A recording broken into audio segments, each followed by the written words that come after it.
प्यारे बच्चों, आज हम हिंदी सुगम भारती छठी कक्षा की किताब से करना है निर्माण इस कविता को पढ़कर समझेंगे। सबसे ऊपर लिखा हुआ है पढ़ो, समझो और गाओ। उसके बाद कविता का नाम लिखा हुआ है करना है निर्माण।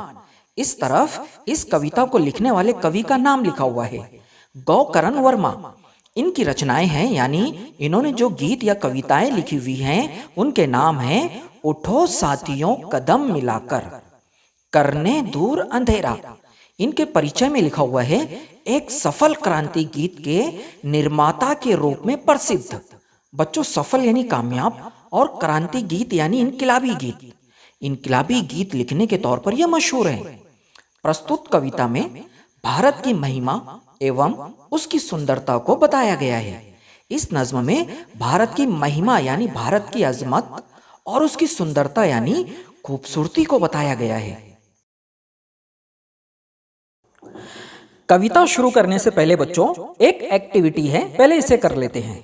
ऊपर लिखा हुआ है चित्र के आधार पर काल संबंधी वाक्य बनाओ और समझो।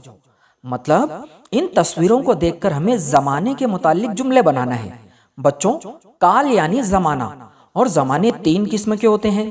पहला जमाने हाल, जिसे हिंदी में वर्तमान काल कहते हैं। दूसरा जमाने माजी, जिसे हिंदी में भूतकाल कहते हैं।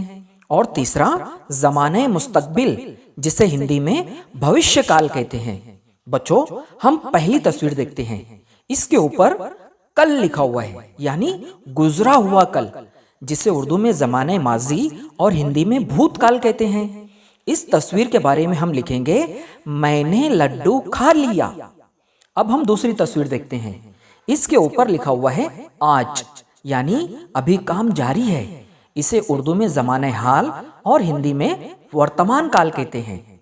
इस तस्वीर के बारे में हम लिखेंगे मैं लड्डू खा रहा हूं। अब हम तीसरी और आखिरी तस्वीर देखते हैं। इसके ऊपर लिखा हुआ है कल, यानी आने वाला कल, जिसे उर्दू में जमाने मुस्तकबिल और हिंदी में भविष्य काल कहते हैं। इस तस्वीर के बारे में हम लिखेंगे मैं लड्डू खाऊंगा। आइए बच्चों, अब हम कविता शुरू करते हैं। करना है निर्माण हमें नव भारत का निर्माण। बच्चों, निर्माण के मानी होते हैं तामीर करना, और नौ यानी नया। कवि कह रहा है कि हमें एक नए भारत की तामीर करना है। हमें हमारे देश की जग में बढ़ानी होगी शान। बच्चों, जग यानी दुनिया।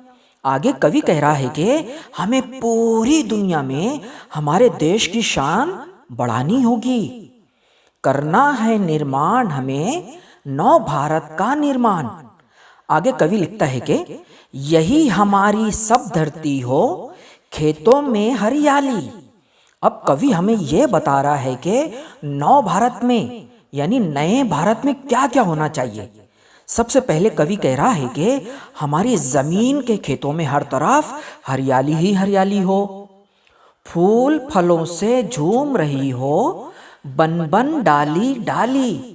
फूलों और फलों से जंगल, बाग, दरख्त और दरख्त की हर डाली झूम रही हो।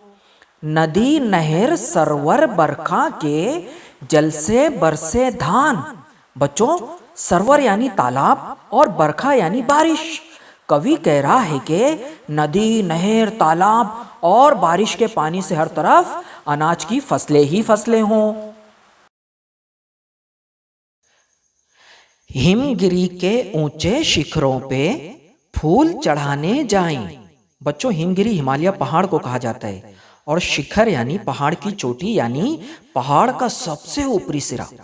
कवि कह रहा है कि हम हिमालय की चोटी पर फूल बरसाने जाएं।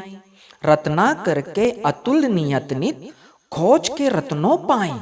बच्चों, रत्नाकर यानी समुंदर और अतुल यानी बहुत गहरा।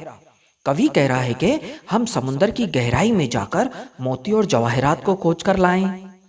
गाएं बन कुंजों की मनहर सुंदरता के गान। बच्चों, वन यानी बाग बगीचा जंगल, और कुंज यानी उनकी फैली हुई डालियों के साए, और मनहर यानी दिलकश। कवि कह रहा है कि हम दिलकश और खूबसूरत बाग बगीचे जंगल और उनकी फैली हुई डालियों के साए के गीत गाएं। करना है निर्माण हमें नव भारत का निर्माण। कोई ना भेद रहे आपस में, हम सब भाई भाई। बच्चों, भेद यानी फर्क या इम्तियाज। कवि कह रहा है कि हमारे दरमियान कोई भेदभाव ना रहे और हम भाई भाई की तरह मिलजुल कर रहें। भारत की सब संतानों में सच्ची प्रेम भलाई, यानी भारत में रहने वाले हर इंसान में प्यार मोहब्बत और भाईचारा हो। सत्य अहिंसा के प्रण से पत्थर में पर कटे प्राण। बच्चों, सत्य यानी सच्चाई और अहिंसा यानी अपनी जात से किसी को तकलीफ ना पहुंचाना और प्रण करना यानी अहित करना। कवि कह रहा है कि अगर हम सच्चाई पर चलें और अहिंसा का रास्ता अपनाएं तो पत्थर में भी जान पड़ जाती है, यानी इंसानों के अंदर मोहब्बत पैदा हो जाती है। करना है निर्माण हमें नव भारत का निर्माण, हमें हमारे देश की जग में बढ़ानी होगी शान। ये थी बच्चों हमारी सुंदर कविता करना है निर्माण। इंशाअल्लाह हम जल्द मिलते हैं एक नए सबक के साथ। तब तक के लिए खुदा हाफिज।